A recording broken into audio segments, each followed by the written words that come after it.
He is the master terrorist, behind dozens of murderous attacks on innocent civilians. His hands are covered with Jewish blood. As far as Israel's concerned, he was an arch terrorist. There is no choice but to take him out. Tasked with the operation is Israel's elite special forces unit. Sayeret Matkal is nothing short of legendary or mythical. But with their target hiding in an enemy nation 1,500 miles from Israel, this will be one of the most ambitious operations ever mounted. You go in, you kill him, you go out. Perfect assassination. This is the true story of the Sayeret Matkal mission to kill Abu Jihad.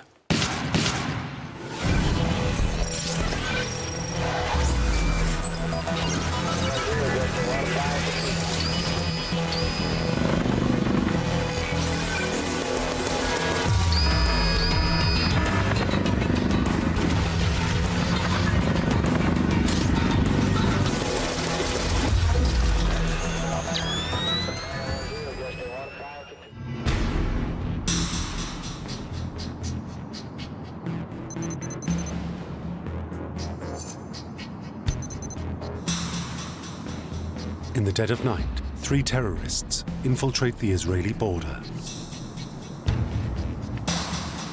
This was a raid by Palestinians.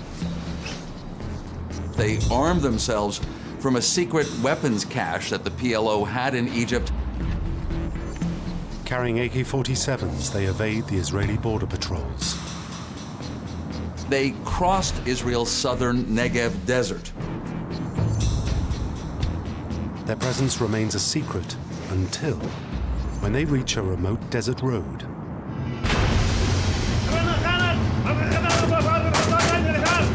They hijack a passing car.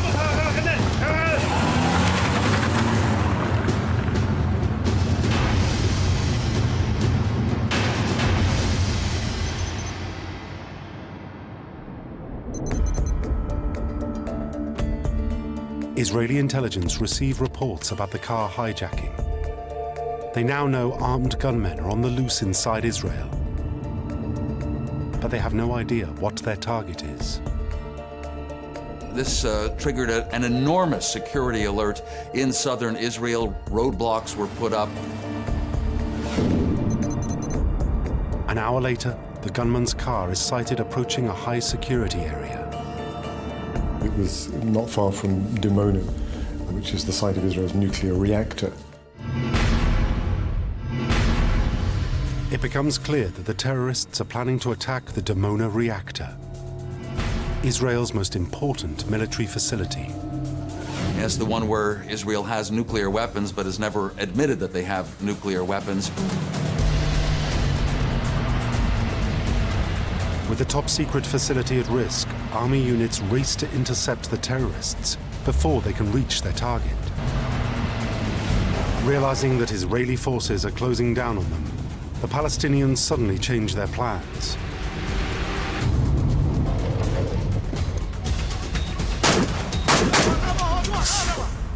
The group kidnapped a bus that was bringing workers from the Dimona nuclear reactor back home. Some of the passengers manage to escape, but 11 are trapped. 10 are women.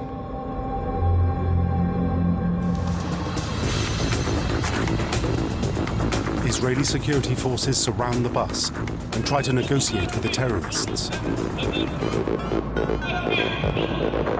But the gunmen are not interested in negotiating. Then they turn their weapons on the hostages.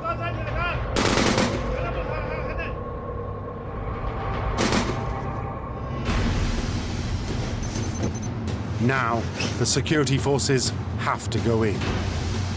You know, from here, if you're not gonna respond, more people gonna die. First, they get into position. Then, they strike.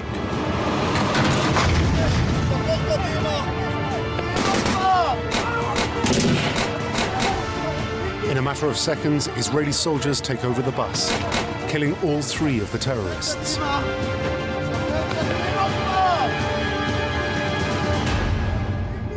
But quick as they are not fast enough.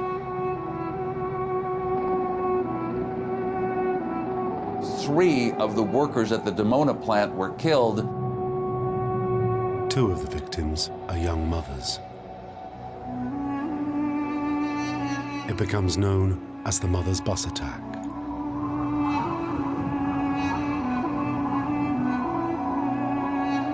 Even in a nation used to terrorism, this is still a shocking act. The Dimona bus attack was different from what was going on. This one was such a horrific attack that targeted not only innocent people, but mothers and women. That really was the most raw nerve in Israel. But even as the mourners gather, Israeli intelligence agencies have already identified the man behind the attack.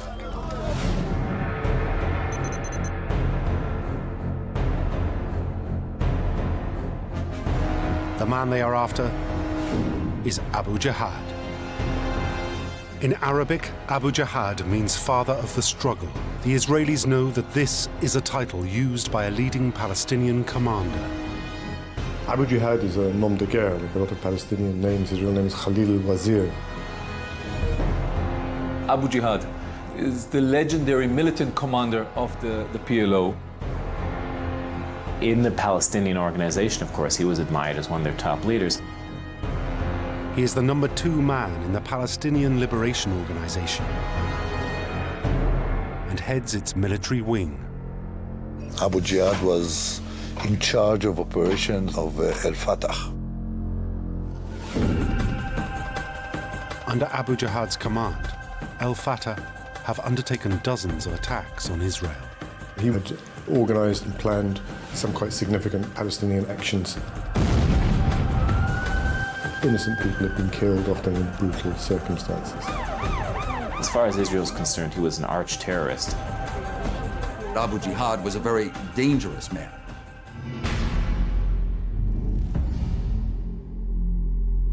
Abu Jihad is such a threat to Israel that for 20 years they have been trying to take him out. The hunt for Abu Jihad was conducted throughout the years. There were numerous attempts on his life. All of them failed. Israeli military intelligence first tried to kill Abu Jihad in Damascus with a car bomb. They missed. A decade later, the Israeli Air Force tried to kill him in an airstrike on Beirut. But again, he walked away. The Mother's Bus Attack is proof that the master terrorist has reared his head once more. But the threat he poses may be worse than just terrorism. The Israelis believe that Abu Jihad is also behind the biggest challenge to their authority that they have ever faced.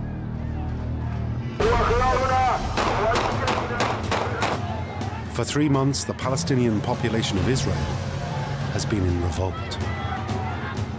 There was this uprising against their rule. There were large crowds of people, often young people, throwing stones at Israeli forces. It had elements of an armed uprising. Its military was in the West Bank dealing with a wide array of protest. It has become known as the Intifada, the uprising. And Israel believes that the hand that controls it is Abu Jihad's.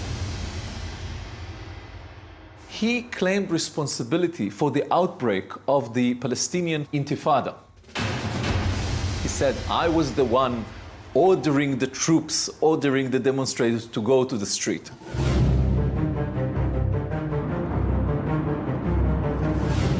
Israel cannot allow the insurrection to continue. The Intifada caused an enormous international damage to Israeli prestige worldwide. They felt they have to get back at Abu Jihad. They felt that he couldn't be allowed to get away with that. And the man who decides to deal with Abu Jihad is Yitzhak Rabin, Israel's Minister of Defense. Yitzhak Rabin, who was basically leading the Israeli intelligence and security forces. Rabin was quite a hardliner. He was a military man through and through. His whole concept of peace was based on the fact that Israel had to be strong and it had to defend itself. He also believed very strongly in targeting those terrorists that were attacking Israelis. Rabin decides that Israel must kill Abu Jihad.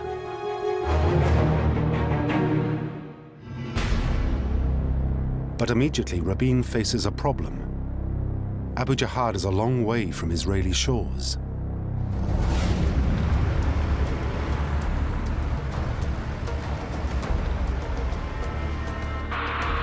Israeli intelligence have traced Abu Jihad to Tunis, North Africa, 1,500 miles from Israel.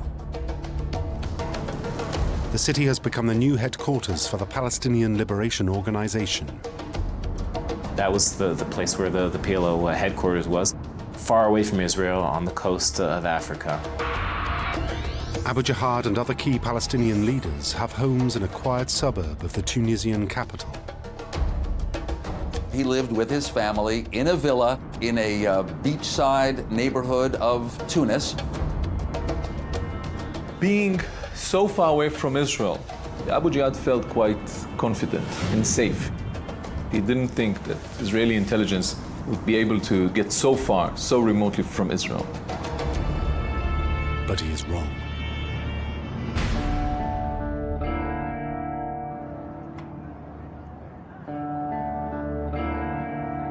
Abu Jihad is already under the watchful eye of Israel's intelligence service, Mossad.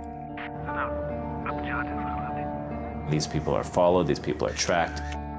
They knew where he was. Israel's intelligence agency carried out surveillance of the area of Tunis where Abu Jihad was living along with other PLO leaders.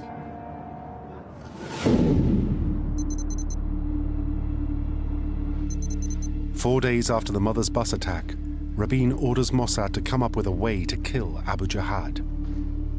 Initially, the agency is confident that they can do it themselves. They told Defense Minister Rabin that they could come up with an operational plan to assassinate Abu Jihad in Tunisia within 30 days. Mossad come up with various alternatives for killing Abu Jihad. By a sniper. By exploding his car. By planting a booby trap, an explosive where he was driving from his house to his office. By poisoning him. By firing rockets on his house.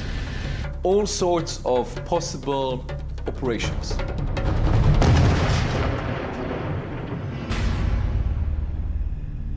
But Rabin rejects them all. None of these options guarantee that Abu Jihad will be killed. With the Intifada raging, they simply cannot afford to miss. As far as Rabin is concerned, there is only one way to ensure success: to kill him at point-blank range. It was decided that Abu Jihad is going to be killed in his house. But killing the PLO's military commander in his home, 1,500 miles from Israel, will be no easy task. Far harder to target somebody in Tunis than in somewhere that is 20 minutes flying time or just across one of Israel's borders. And so at the end of the day, Mossad came to Yitzhak Rabin and said, we are not able to do this alone. Skilled assassins as they are, getting a hit team inside Abu Jihad's house without being discovered is beyond even the Mossad. So Rabin now calls upon a highly secretive Special Operations Brigade, famed for their ability to strike at Israel's enemies wherever they may try to hide. When Israel wants to strike, Israeli leaders turn to a special unit of the Israeli military. The immediate candidate to perform the assassination is the General Staff Reconnaissance Unit. But in Israel, they are known by another name.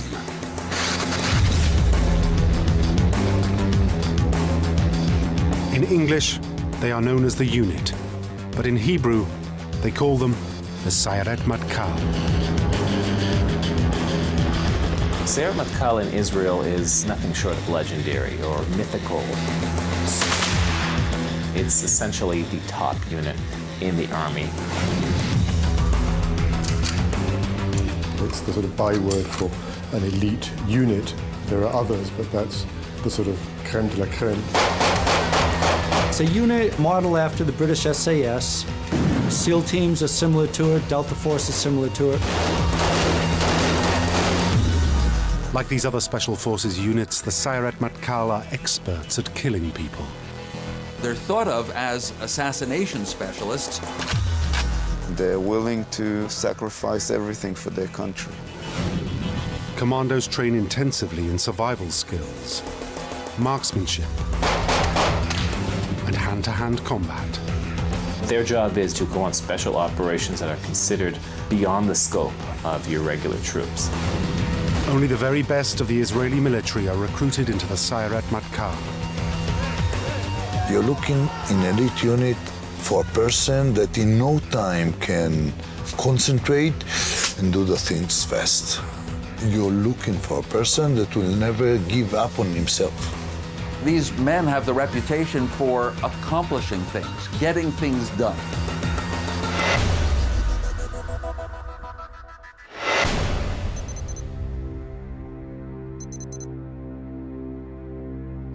That reputation was cemented by a legendary operation that took place in 1976. Terrorists hijack an Air France plane with more than 100 Israeli and Jewish civilians on board. The plane is diverted to the Ugandan capital, Entebbe. When Uganda's dictator, Idi Amin, decides to cooperate with the terrorists, Israel calls on the Sayeret Matkal. The unit Sayeret Matkal took something like a few weeks to train on the model of the aeroplane, to fly to Entebbe and to give the right solution for the incident. That solution is for the Sayeret Matkal commandos to disguise themselves as members of the Ugandan army. Once on the ground, the unit strikes.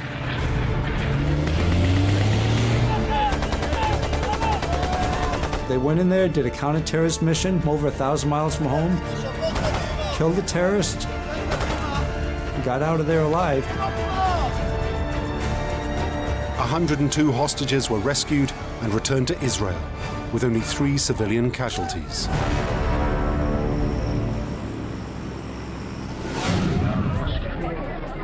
That lightning raid, of course, became legendary. And that was the beginning of their reputation as being a hardcore unit.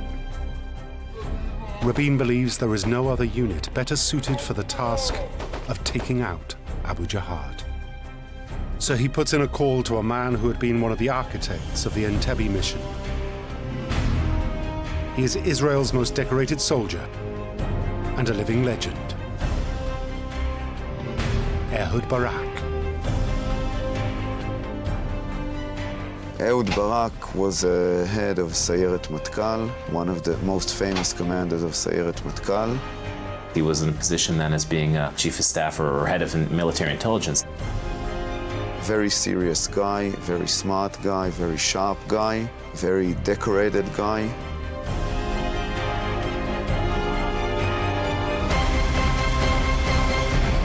Rabin orders Barak to draw up a plan for the Sayeret Matkal to assassinate Abu Jihad. It will be known as Operation Show of Force. Now Barak demonstrates one of the hallmarks of the Sayeret Matkal, meticulous planning. The key will be finding out as much as he can about conditions on the ground. They, more than anybody, know the importance of intelligence and good intelligence. Despite the distance, if everything was carefully looked at in advance, there was a reasonable chance that they could be able to get away with it. First, Barak has Mossad send more agents to Tunisia.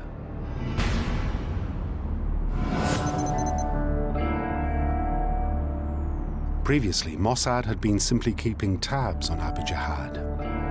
Now they are tasked with gathering detailed information on his every movement. The Mossad sent people into Tunisia, posing as either tourists or business people, very routine again for the Mossad.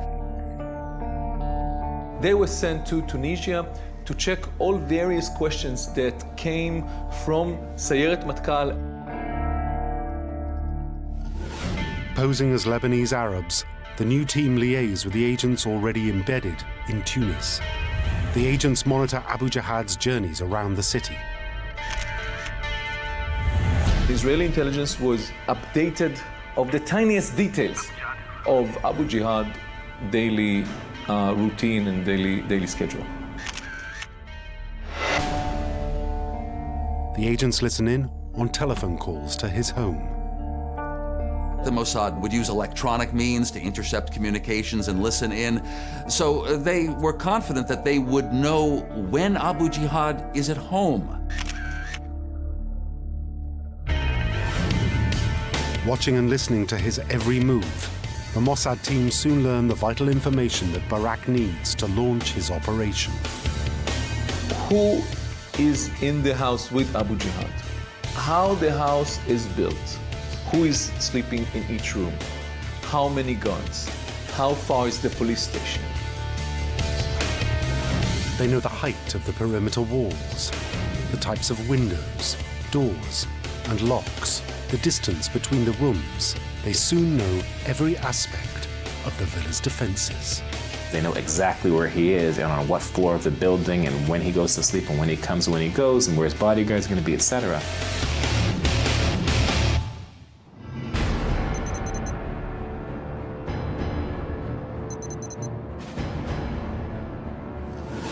Armed with the intelligence from Mossad, back in Israel, Barak begins to draw up plans for the operation. And so Sayeret Matkal was starting to plan how to take out Abu Jihad. The plan Barak develops is to send in a small team of commandos to assault the villa under cover of darkness. But it will only work if it is carefully choreographed. The preparation and planning is the most important thing in a mission for the Special Forces soldier or the Special Forces unit. They construct their plan using the detailed Mossad intelligence. And they built a small model, which is an exact copying of the house. Barak marks out the guard posts and points of entry.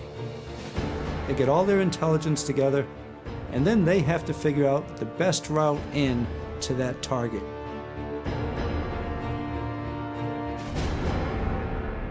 Different strategies for the assault are debated in order to minimize the risk of failure. The soldiers are smart and they have a lot of experience, and if they have a good idea, then the idea is taken and the plan is changed. Once this is agreed, the commandos mark out the exact footprint of the villa and practice the assault again and again. That was something that Israeli intelligence and the Sayeret Matkal commandos frequently did. They never wanted to leave anything to chance. Like every other secret or special operation, you should train. Train for the exact steps, for the exact performance of yourself and others and so on. But expect the unexpected.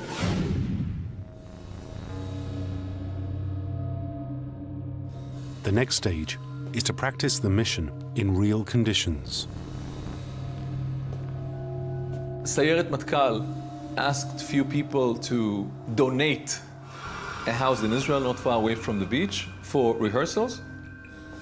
House is quite similar to that of Abu Jihad. And again, practice the assault in Israel before embarking on the mission.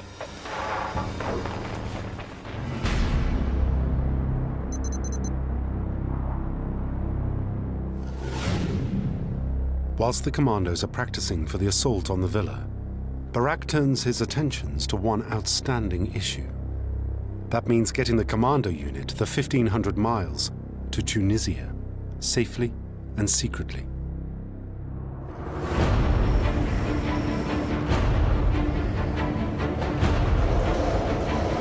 All arms of Israeli power would be involved here. The Mossad, the military intelligence, the Navy, the Air Force. Barak mobilizes the entire Israeli military. First, the Navy will take the commandos from Israel to Tunisian waters in missile boats. It was a huge armada of ships, airplanes, cargo ships, carrying helicopters. Above them, Barak orders the Air Force to be ready with an emergency evacuation plan. Sayeret Matkal is under the coverage of the Air Force in order to be evacuated if something really bad happens. It is an almost unprecedented mission in its size and ambition. This was a huge operation. Thousands of soldiers and intelligence officers from the Navy, Mossad, military intelligence.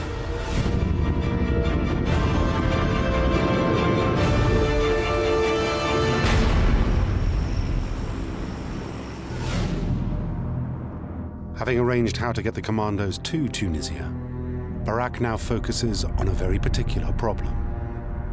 The nearest landing beach is 2.5 miles from the villa. This presents him with two problems. The first is how to get Sayeret Matkal to the house. And the second was how to get them back safely and alive after the assassination. How can Barak get the team through the Tunisian streets without them being detected by either the Palestinians or the Tunisian police?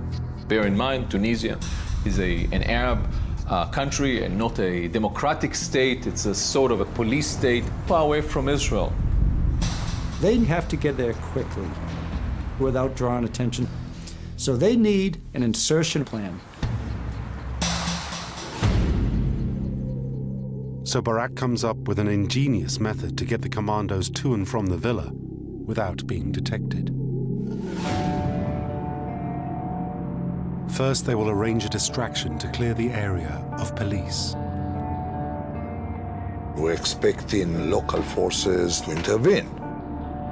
So you give a notice to the police, the local police, that something happens far away on the other side of the city. So everyone is concentrated there. You have time to go. Next, the Mossad agents on the ground will rent cars and drive them to the beachfront. There they will collect the commandos and ferry them to a location near to the villa. Those rented cars were placed on the beach in Tunis to make sure that no suspicions would be aroused. The Mossad agents will park the cars near Abu Jahad's home, but the commandos will have to walk the final few yards to the villa on foot. This is when they will be most exposed. To get them the last few hundred yards, Barak turns to his own experiences.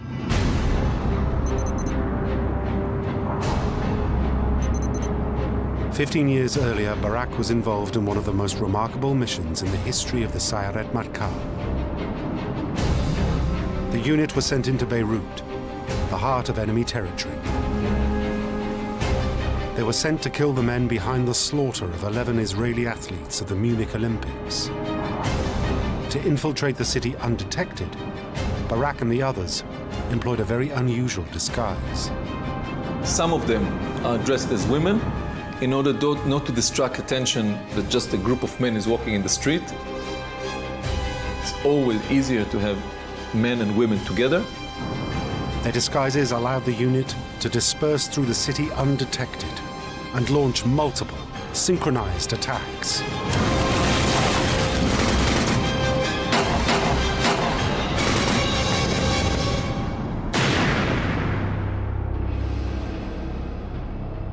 At the end of that operation, 15 known terrorists were dead. Now Barak's team will play the same trick in Tunisia in order to get to Abu Jihad's villa undetected. The Israelis felt that they could do that even in Tunisia, even 1,500 miles away, so that playbook was turned to once again. This leaves Barak with one final decision: to choose the man to lead the mission. He chooses Nahum Lev, the deputy chief of the Sayeret Matkal. Nahum Lev, his deputy, one of the most brave and legendary figures and different figures in the history of Sayeret Matkal, to lead the operation. Having read all the available intelligence, Lev declares that Abu Jihad is a dead man walking. He said, you know, I read the file on Abu Jihad. I knew how many Jews, how many brother Israelis he killed. I knew that his hands are covered with Jewish blood. He deserved to die. Lev's task is to be the first man into the villa and to locate Abu Jihad.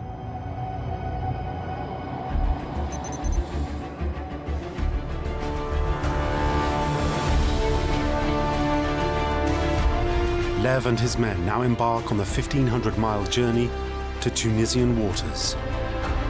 The quarter-century chase for Abu Jihad is almost over. At a military base south of Tel Aviv, a specially adapted passenger jet takes off bound for Tunisia. The Israelis used an electronic warfare aircraft, a converted Boeing. Barak will command the operation from the plane, which has been turned into a flying control center. A few hours later, the plane reaches Tunisian airspace. Barak now orders the Mossad team to the beach. The Mossad was waiting with the rented cars by the shore, waiting for the Sayeret Matkal people to come ashore.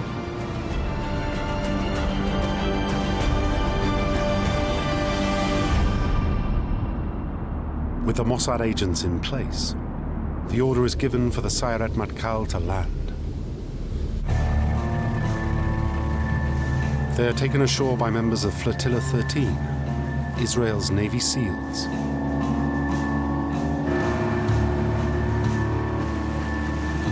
To minimize sound, commanders row the last few hundred meters to shore.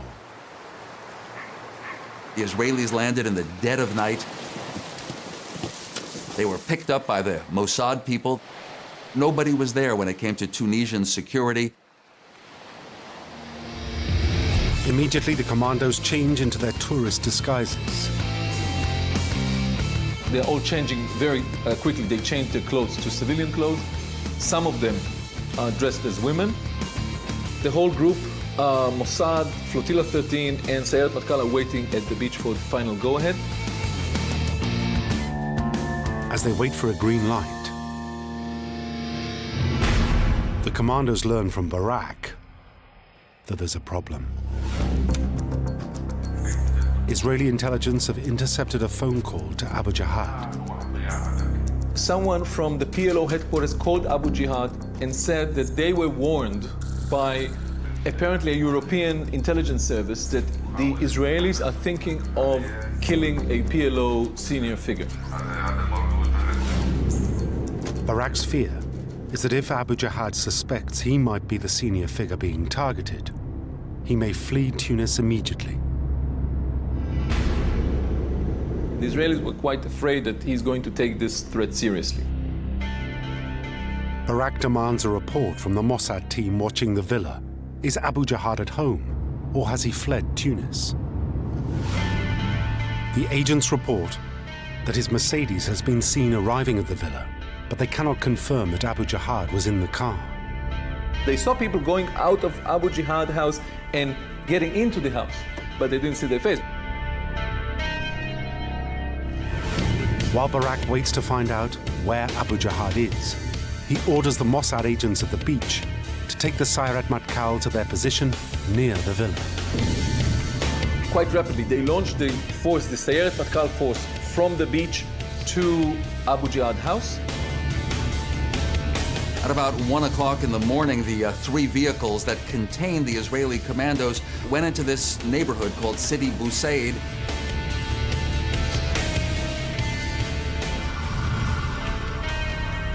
One vehicle containing 8 Israeli commandos actually went to the front of the house. But Barak still cannot order the commandos to launch their assault. Even after forces left the beach and went on to the house, we still did not have the right assurance to go in. They were waiting there for the final approval of the commanders of the operation that Abu Jihad is indeed at home. These are the actual words from secret radio communications between the units as they wait for the order to proceed. Bogart, this is Richard. I want to tell you it is possible that there are some people who are not sleeping in the office. Okay, Richard, I understand. They use code names and speak in English instead of Hebrew, in case anyone is listening. Israeli commandos were sitting with their Uzi submachine guns and pistols between their legs, just waiting for the signal to proceed. Without absolute certainty that the target is at home, Barak cannot give the order to strike. They assured the Minister of Defense that they will know for sure that Abu Jihad is in the house before launching the assault.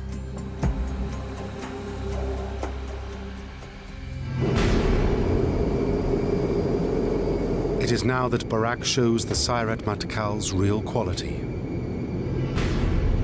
He has a backup plan. Israel is famous for being adjustable.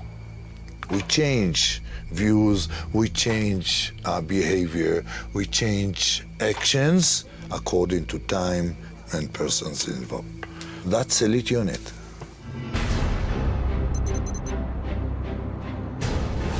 A few days previously, Barak had ordered an operation in the Palestinian territories. They raid a house in Gaza and arrest a distant relative of Abu Jihad, a lawyer. Now, in a secret underground basement in Tel Aviv, a call is made to Abu Jihad's villa using a specially diverted line. Something that would look like a phone call from Italy to Abu Jihad's office in his home. Making the call is an Israeli agent who pretends to be a Palestinian, informing Abu Jihad of his relative's arrest. It was shouting and cursing, Abu Jihad, you must help. They have arrested Abu Rahma again. These son of a bitches, Zionists, they have arrested Abu Rahma and they are torturing him. Then they hear the voice on the other end of the line. The speaker says, who is this? Please calm down. We'll make sure everything is okay. We'll help Abu Rahma. Don't worry. The agent has to keep the person on the phone talking. Listening in are 3 Arabic experts who have been trained to recognize Abu Jihad's voice. Each one of them had to raise his right arm when he's 100% confident that this is Abu Jihad speaking from the other side of the line. As the 3 soldiers listen to the voice, first one and then another raise their right hands into the air.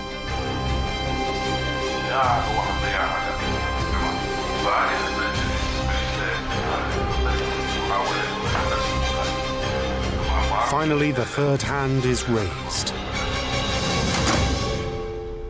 It was approved and confirmed and corroborated that Abu Jihad is in the house. Finally, Barak can give the order to strike. Bogart, this is Richard. You can leave the station. You can leave the station. Do it fast. I say it again, do it fast. Lev, the commander of the operation, and another commando dressed as a woman begin the final approach to the villa. Disguised as a romantic couple, they walk through the busy streets. Hidden in plain sight, nobody would think twice looking at these guys. Their task, to approach the villa undetected and take out the guard on the gate. So they were a pair walking in the street carrying a chocolate box. But the innocuous-looking chocolate box Lev carries actually conceals a gun. They had a weapon hidden under a box of chocolates. It's not going to be in a holster, and it won't be slung around the neck. Lev and his partner now approach the entrance to the villa, where the guard is sat in Abu Jihad's black Mercedes. They got close to the driver of Abu Jihad that was still sitting in the car. The woman distracts the guard by asking for directions. They pulled out a map and they wanted to ask him some sort of tourist request. As the guard looks over the map, Lev acts. Now the other commandos make their move.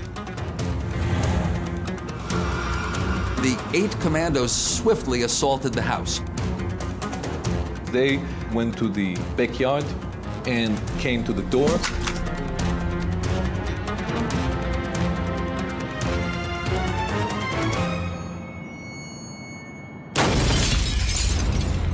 It made some noise, and Abu Jihad heard it in the upper floor.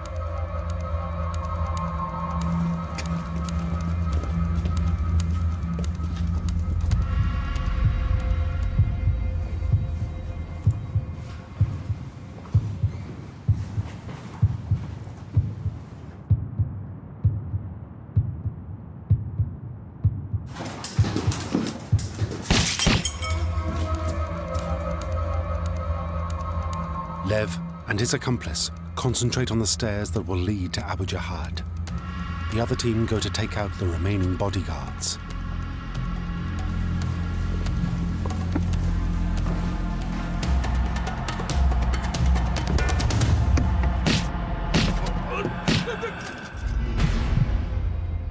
With the bodyguards dealt with, Lev and his partner close in on the main target. One of the assassins of Sayeret Matkal was going up the stairs, a young officer of Sayeret Matkal who was chosen by Nahum Lev to be the first one to come in. The commando hears someone at the top of the stairs. Is it Abu Jihad or an innocent member of his family? The commando knows that he will have to identify the target in an instant.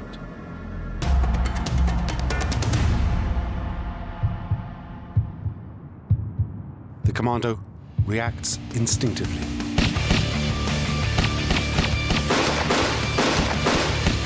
And then other people from the unit came and shot Abu Jihad as well.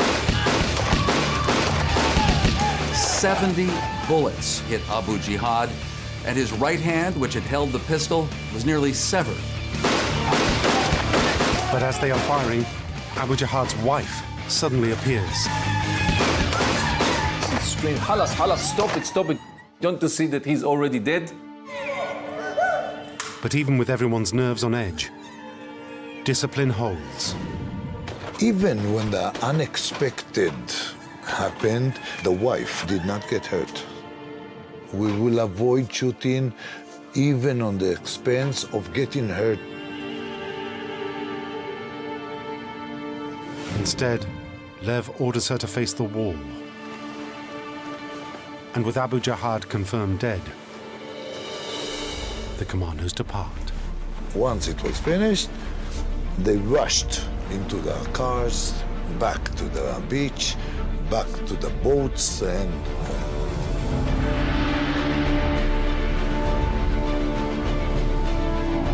The entire operation has been accomplished in a matter of minutes. At dawn, when Tunisian investigators and a PLO team went out to see what happened, all they found were the 3 rented vehicles and footprints on the sand. As the commandos journey back to Israel, they know that even by their own high standards, Operation Show of Force is an outstanding achievement. Abu Jihad, who as far as the Israelis were concerned was the main planner of the intifada they were out to stop, was dead.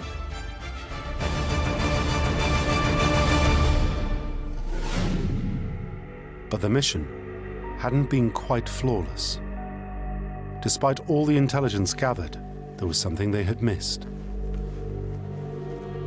At the time of the raid, Abu Jihad's gardener was sleeping in the basement of the villa. This innocent man had been killed alongside Abu Jihad's bodyguards.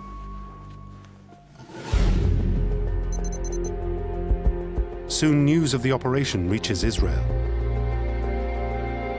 When the troops were on their way home, it was already published that someone killed Abu Jihad in his house. Israel has never formally admitted to killing Abu Jihad, but there was never really any doubt about it. But there is a strange twist to this tale. The news of Abu Jihad's death does not have the effect Rabin had hoped for. It's all very well being clever at killing Palestinian leaders, but the PLO didn't disappear. The Intifada didn't stop. In fact, the violence gets worse. News of Abu Jihad's death triggers the bloodiest day of protests since the Intifada began. And in a bizarre development, the Israelis learn that despite his claims, Abu Jihad had never had anything to do with the Intifada. In fact, he was lying. He didn't know that the Intifada is going to break up, he or the PLO. And they sort of jumped on the wagon after it started, claimed responsibility for something that they had none involvement whatsoever.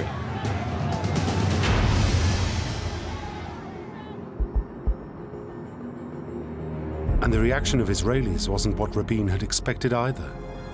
There was quite a lot of comment in Israel that, well, this was a brilliantly executed mission by our boys. At the end of the day, did it make much difference in the big picture? Not really. But one difference it did make was to the career of the man in charge of the operation, Ehud Barak. It's hard to overstate what a legendary career he's had. In the years after the Tunisian mission, Barak was made chief of the general staff.